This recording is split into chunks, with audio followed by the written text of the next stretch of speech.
اس واقعے سے اس راز کی حقیقت کا پتہ چلے گا۔ آج سے چند سال پہلے فورڈ نے اپنی مشہور V8 ماڈل موٹر بنانے کا خیال کیا۔ اس کے ذہن میں یہ خیال آیا کہ اس بار اس موٹر کے سارے 8 سلنڈر ایک ہی ڈھانچے میں ڈھالے جانے چاہیے۔ اس نے اپنے انجینئروں کو طلب کر کے ایسے انجن کا نمونہ پیش کرنے کی ہدایت کی۔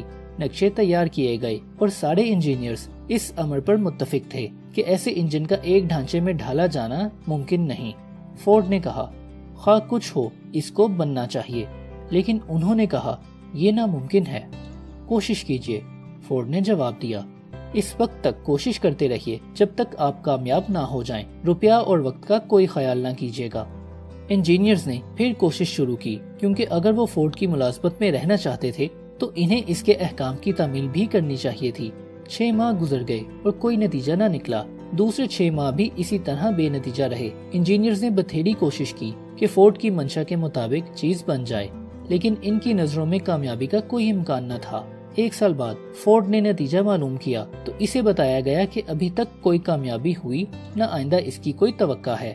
کوشش کیجیے، فورڈ نے کہا۔ میں چاہتا ہوں کہ ایسا انجن بنے اور میں اسے حاصل کر کے رہوں گا۔ انہوں نے کوشش کی اور کامیابی ایک معجزے کی صورت میں ان کے سامنے آ گئی۔ انہیں اپنی محنتوں کا پھل مل گیا۔ فورڈ اپنے ارادے میں ایک بار پھر کامیاب ہوا۔ ممکن ہے یہ قصہ لفظ بہ لفظ صحیح نہ ہو، لیکن اس کا لب لباب وہی ہے جو اس قصے کے لفظ بہ لفظ صحیح ہونے کی صورت میں تھا۔ فورڈ کی ان گنت دولت کا راز معلوم کریں۔ اس کے لیے آپ کو بہت زیادہ محنت نہیں کرنی پڑے گی۔ ہنری فورڈ کی کامیابیوں کا راز یہ ہے کہ وہ کامیابی کے اصولوں سے نہ صرف واقف ہے بلکہ اس کا استعمال بھی جانتا ہے۔ ان میں سے ایک چیز خواہش ہے، یعنی اپنے مقصد کا علم۔ جب آپ یہ کتاب پڑھیں تو اس قصے کو ذہن میں رکھیں اور دیکھیں کہ ہنری فورڈ کی کامیابی کن اصولوں پر عمل کرنے کی وجہ سے ہوتی تھی۔ اگر آپ بھی انہی اصولوں پر عمل کریں تو فورڈ کی طرح آپ کا بھی زندگی میں کامیاب ہونا ناممکن نہیں، خواہ آپ یہ کامیابی زندگی کی کسی راہ میں حاصل کرنا چاہیں۔ آپ اپنی قسمت کے مالک اور اپنی روح کے ناخدا ہیں۔ جب شاعر حنفی نے یہ لکھا، میں اپنی قسمت کا مالک اور اپنی روح کا ناخدا ہوں، تو اسے یہ بھی لکھنا چاہیے تھا، ہم اپنی قسمتوں کے مالک اور اپنی روحوں کے ناخدا اس لیے ہیں کہ ہمیں اپنے خیالات پر پورا قابو حاصل ہے۔ اسے یہ بھی کہنا چاہیے تھا کہ وہ اسیر جس میں ہماری زمین تیر رہی ہے اور جس میں ہم چلتے پھرتے ہیں ایک توانائی ہے جو ناقابل انداز شرح سے مرتعش ہے، اور یہ کہ اسیر میں یہ قابلیت ہے کہ وہ ہمارے خیالات کے مطابق شکل اختیار کرے اور ہمارے خیالات کو ان کے طبعی معدل میں تبدیل کرے۔ ایسا کرنے میں وہ اصول قدرت کے مطابق عمل پیرا ہوتا ہے۔ اگر شاعر نے ہمیں اس حقیقت سے واقف کرایا ہوتا تو ہم جانتے کہ کیوں ہم اپنی قسمتوں کے مالک ہیں اور کس طرح اپنی روحوں کے ناخدا ہیں۔ شاعر کو چاہیے تھا کہ وہ ہمیں اسرار سے یہ بتلاتا کہ یہ قوت اور قابلیت تخریبی اور تعمیری خیالات میں کوئی فرق نہیں کرتی۔ ہمارے افلاس اور اسرت کے خیالات کو بھی وہ اسی طرح مادی صورت میں تبدیل کر دیتی ہیں جس طرح ہمارے امارت اور دولت کے تصورات کو۔ شاعر کو چاہیے تھا کہ وہ ہمیں یہ بھی بتلاتا کہ ہمارے ذہن ان خیالات سے مقناعے ہوئے ہوتے ہیں جن کی ہم پرورش کرتے رہتے ہیں، اور ان طریقوں سے جن سے کوئی انسان واقف نہیں۔ یہ مقناطیس ان قوتوں، لوگوں اور حالات زندگی کو ہماری طرف کشش کرتا ہے جو ہمارے خیالات کے ساتھ یکسانیت اور ہم آہنگی رکھتے ہیں۔ شاعر کو یہ بھی بتلانا چاہیے تھا کہ قبل اس کے کہ ہم کثیر تعداد میں دولت اکٹھی کریں، اپنے دماغوں اور اپنے ذہنوں کو دولت کی انتہائی خواہش سے اس قدر بٹھا دیں کہ ہم میں احساس دولت مندی پیدا ہو جائے اور ہماری حصول دولت کی خواہش اس قدر شدید ہو جائے کہ ہم اسے حاصل کرنے کے لیے قابل عمل لائحہ عمل اور تجاویز تیار کر لیں۔ لیکن شاعر تھا، فلسفہ عمل سے نابلد تھا۔ اس نے شاعرانہ انداز میں ایک حقیقت بیان کر دی۔ یہ اس کے مشرحین کا کام تھا کہ اس شعر کی مضمر حقیقت سے دنیا کو آشنا کرتے۔ رفتہ رفتہ حقیقت ظاہر ہونے لگی، یہاں تک کہ اب یہ یقین ہو چکا ہے کہ اس کتاب میں بتائے ہوئے اصولوں میں ہماری معاشی بہتری کے حصول کے راز پوشیدہ ہیں۔ اب ہم ان اصولوں میں سے پہلے اصول کو جانچنے اور سمجھنے کے لیے تیار ہیں۔ آپ جب بھی ان کا مطالعہ کریں تو وسیع الخیالی اور کھلے دل سے کام لیں، اور یہ یاد رکھیں کہ یہ اصول کسی ایک شخص کی ایجاد نہیں، بلکہ یہ ان 500 آدمیوں کے حالات زندگی کے تجزیہ پر مرتب کیے گئے ہیں جنہوں نے افلاس کی پستی سے امارت کی بلندی کی جانب کامیاب سفر کیا، جن کی ہمت نہ تو اعلیٰ تعلیم تھی نہ ذاتی اثرات۔ یہ اصول جب ایسے لوگوں کے لیے مشعل راہ بنے تو یہ ناممکن ہے کہ آپ ان پر کامل طور پر عمل کریں اور کامیاب نہ ہوں۔ آپ کو معلوم ہوگا کہ ان اصولوں پر عمل کرنا آسان ہے، دشوار نہیں۔ قبل اس کے کہ آپ اگلا باب شروع کریں، یہ آپ پر واضح کر دیا جاتا ہے کہ اس باب میں جو معلومات دی گئی ہیں وہ واقعات پر مبنی ہیں جو ممکن ہے آپ کی قسمت بھی بدل دیں، جس طرح اس نے ان دو افراد کی قسمتیں بدل دیں جن کا ذکر آئندہ باب میں کیا گیا ہے۔ مصنف یہاں بھی واضح کر دینا چاہتا ہے کہ مصنف اور ان دو اشخاص کے تعلقات ایسے ہی ہیں کہ اگر وہ چاہتا بھی تو ان واقعات کو مبالغے کے ساتھ پیش نہ کر سکتا تھا۔ ان میں سے ایک مصنف کا 35 سالہ دوست تھا اور دوسرا خود مصنف کا اپنا لڑکا تھا۔ ان دو افراد کی غیر معمولی کامیابی وہ کامیابی جو آئندہ باب میں دیے ہوئے اصولوں پر عمل کرنے سے حاصل ہوئی ہے، اس تعلق خاطر کو جس کا اوپر ذکر کیا گیا ہے حق بجانب قرار دیتی ہے۔ ادب سرائے۔ دوسرا باب، خواہش۔ ہر کامیابی کا نقطۂ آغاز، حصول دولت کی جانب پہلا قدم۔ آج سے 30 سال قبل جب ایڈون سی بارنس نے پہلی بار اپنے آپ کو ایڈیسن کے سامنے پیش کیا تو ممکن ہے کہ اس کی ظاہری شکل و صورت سے وہ ایک آوارہ گرد نظر آ رہا ہو، لیکن اس کے خیالات بادشاہوں جیسے تھے۔ جب وہ ریلوے اسٹیشن سے ایڈیسن کے مکان کی جانب جا رہا تھا، اس کا دماغ کام کر رہا تھا۔ اس نے اپنے آپ کو ایڈیسن کے سامنے کھڑا ہوا تصور کیا اور اپنے آپ کو ایڈیسن سے یہ کہتے سنا کہ وہ اسے اپنی زندگی کی واحد خواہش پوری کرنے کا موقع دے، یعنی اسے وہ اپنے ساتھ کاروبار میں شریک کرے۔ بارنس کی کامیابی کا راز۔ بارنس کی خواہش صرف امید نہ تھی، وہ ایک معمولی تمنا بھی نہ تھی، بلکہ یہ ایک آرزو تھی جس میں قطعیت تھی اور جس کے حاصل کرنے کے لیے وہ اپنا سب کچھ نچھاور کرنے پر تیار تھا۔ بارنس کے دل میں یہ خواہش اس وقت پیدا نہیں ہوئی جب اس نے پہلی بار ایڈیسن سے ملاقات کی، بلکہ عرصے سے اس کے دل میں جاگزیر اور دماغ پر حاوی ہو چکی تھی۔ ممکن ہے ابتداً جب بارنس کو ایڈیسن کے ساتھ کاروباری شراکت کا خیال آیا یہ ایک معمولی تمنا ہو، لیکن یہ واقعہ ہے کہ جب اس کی ملاقات اس موجد اعظم سے ہوئی تو اس وقت تک یہ معمولی سی تمنا خواہش سے بڑھ کر انتہائی شدت اختیار کر کے اس کی آرزوئے حیات بن چکی تھی۔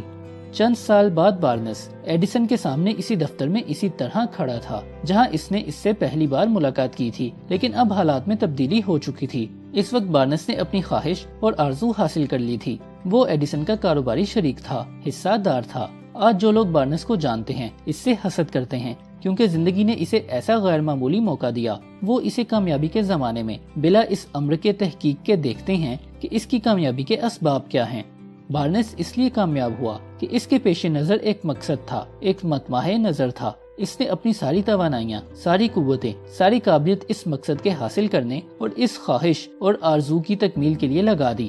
جس روز پہلی مرتبہ وہ ایڈیسن سے ملا اس نے اپنا کاروباری شریک نہیں بنا لیا، بلکہ ابتداً اسے نہایت معمولی کام دیا گیا۔ بارنس نے انکار نہیں کیا کیونکہ وہ جانتا تھا کہ اس کی آرزو کو پایا تکمیل کو پہنچانے کا صرف یہی ذریعہ تھا کہ اپنے ہونے والے شریک کے جس قدر قریب رہ سکے رہے تاکہ اپنی قابلیت سے وہ اسے متاثر کر سکے۔ 5 سال کی صبر آزما مدت کے بعد وہ موقع نکل آیا جس کا بارنس منتظر تھا۔ اس ساری مدت میں اسے نہ تو امید کی کوئی کرن نظر آئی، نہ اس کو اس بارے میں کوئی توقع دلائی گئی۔ دیکھنے والوں کے لیے وہ ایڈیسن کی دوسری مشینوں کی طرح ایک مشین تھا یا مشین کا ایک پرزہ، لیکن خود بارنس کے لیے صورتحال جدا تھی۔ وہ شروع دن سے ہی ایڈیسن کو اپنا کاروباری شریک سمجھنے لگا تھا۔ سچی خواہش، ارادہ اور آرزوئے حقیقی کی قوت کی کامیابی کی یہ ایک غیر معمولی مثال ہے۔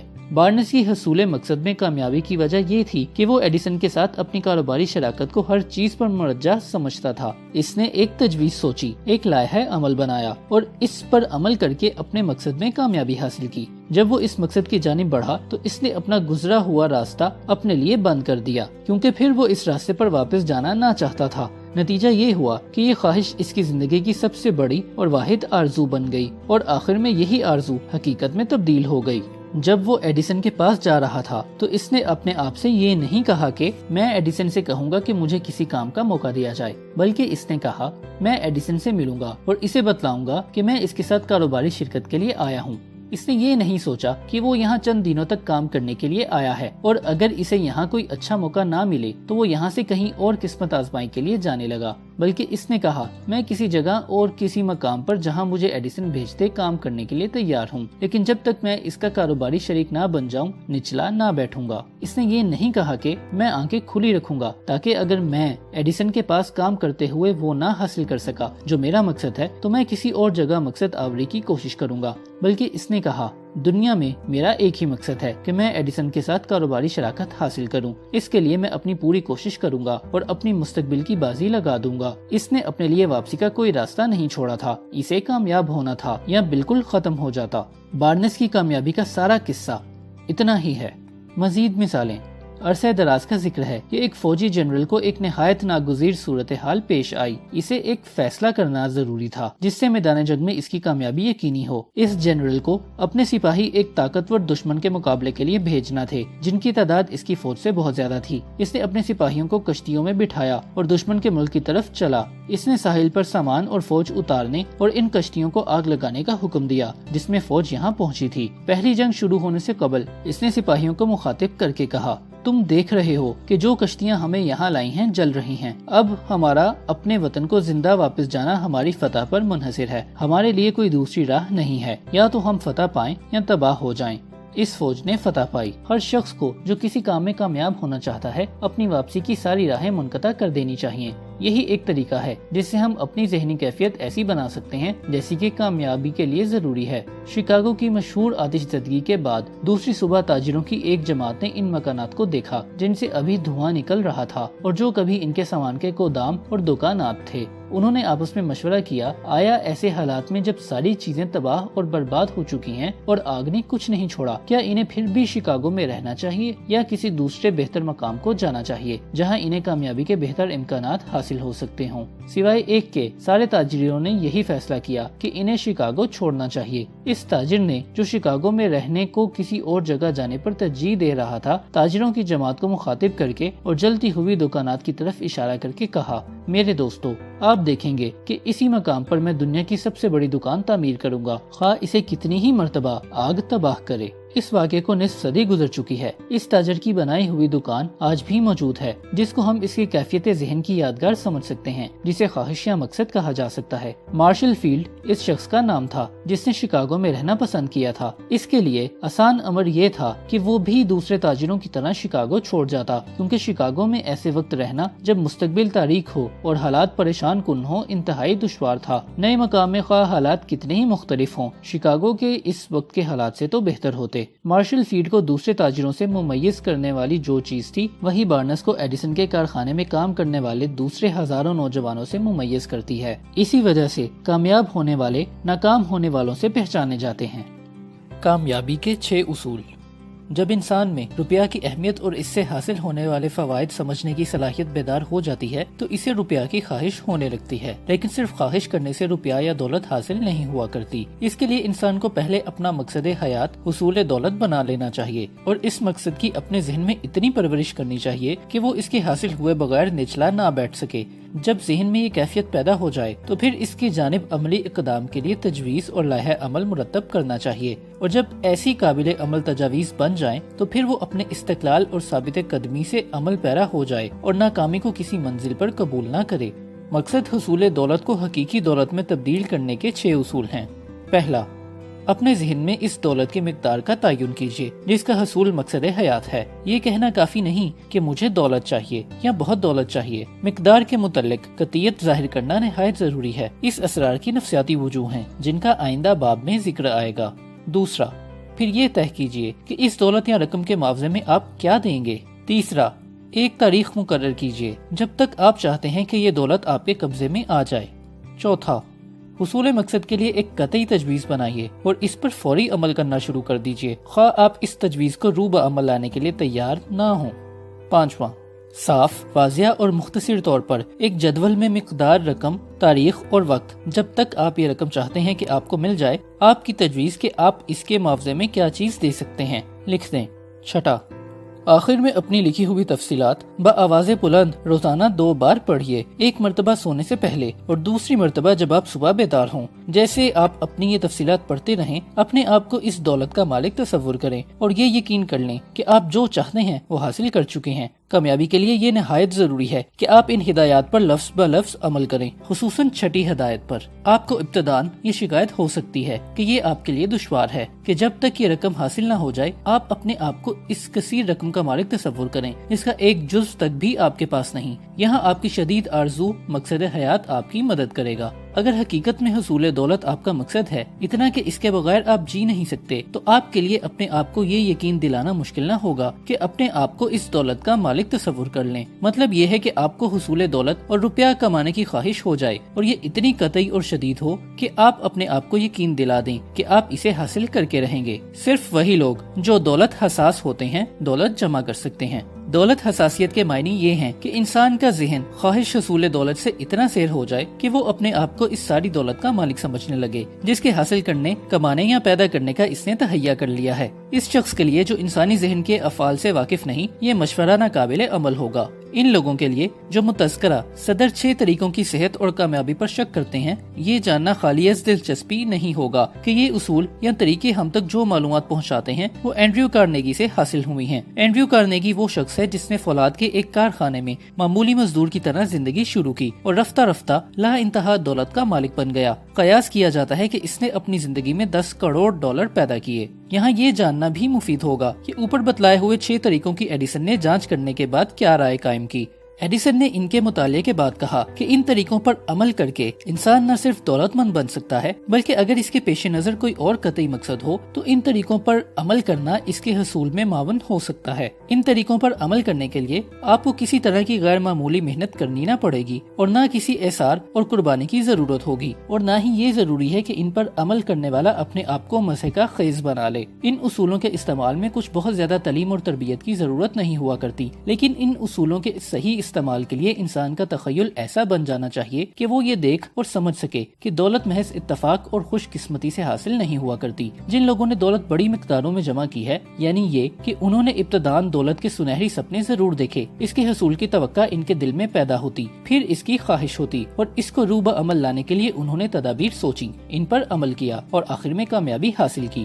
آپ یہاں یہ جان لیں کہ آپ اس وقت تک دولت کثیر مقدار میں حاصل یا جمع نہیں کر سکتے جب تک آپ کے دل میں حصول دولت کی آگ خوب روشن نہ ہو جائے، اور پھر آپ اس پر اتنا سوچیں کہ اپنے آپ کو اس دولت کا مالک تصور کرنے لگیں۔ آپ یہاں یہ بھی جان لیں کہ وجود عالم سے اب تک کوئی بڑا قومی قائد ایسا نہیں گزرا جس کا تخیل وسیع اور نظر دور رس نہ رہی ہو۔ جب تک اپنی منشا کو عملی جمع پہنے ہوئے دیکھنے کی صلاحیت نہیں رکھتا، وہ اپنے مشن میں کبھی کامیاب نہ ہو سکے گا۔ اگر آپ اپنے تصور میں بڑی بڑی رقمیں نہ دیکھ سکیں گے تو آپ کی بینک میں یہ رقم نہ آ سکے گی۔ عملی خواب دیکھنے والے شخص کے لیے ہر وقت، ہر زمانہ اور ہر ملک میں مواقع ہیں، لیکن یہاں ہم اپنے ملک کے بارے میں غور کریں گے۔ پاکستان میں اس وقت جتنے مواقع ہیں اتنے غالباً کسی ملک میں نہیں ہیں۔ پاکستان ایک نوزائیدہ مملکت ہے۔ یہاں صنعت، زراعت، تجارت، تعلیم، رسل و رسائل، حمل و نقل کے ذرائع ابھی ابتدائی منازل پر ہیں۔ نئی نسل میں دانے عمل میں آنے کو ہے۔ وسائل قدرت منتظر ہیں کہ کوئی ان کے پوشیدہ خزانوں کو اگلائے۔ ہم میں سے ہر ایک فرد کے دل میں اپنے ملک کو ترقی دینے اور اس کا دیگر ترقی یافتہ ممالک کے صف میں لا کھڑا کرنے اور ان کے دوش بدوش عرصہ حیات طے کرنے کا جذبہ بھی موجزن ہے۔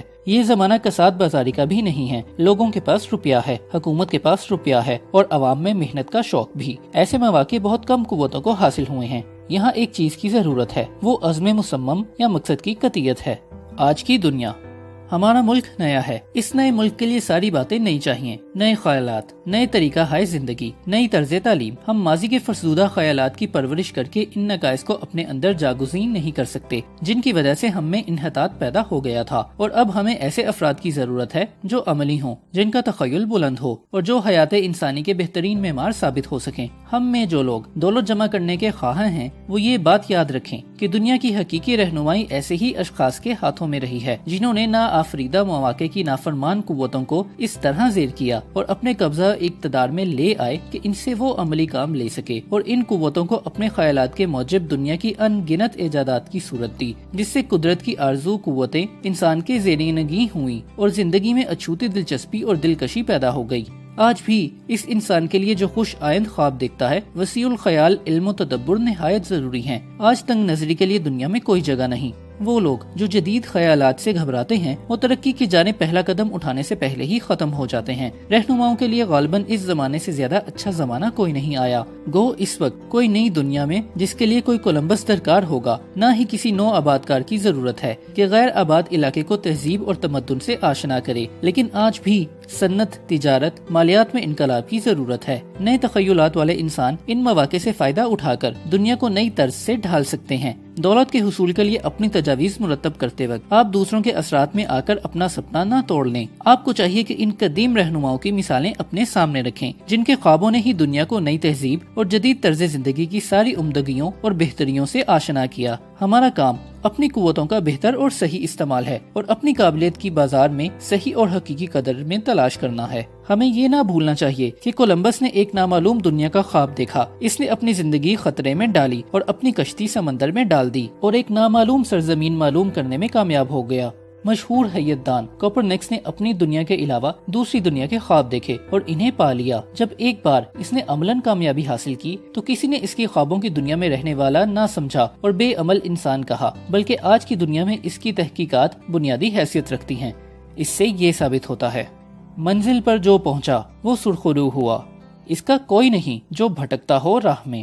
جو کام آپ کرنا چاہتے ہیں اور جسے آپ سمجھتے ہیں کہ اچھا کام ہے اور آپ کو اس پر بھروسہ ہے تو ضرور کیجئے۔ اپنے تخیل کو کام کرنے دیجئے، اعتراضات کی پرواہ نہ کیجئے، کیونکہ معترضین یہ نہیں جانتے کہ ہر ناکامی کامیابی کا پیش خیمہ ہے۔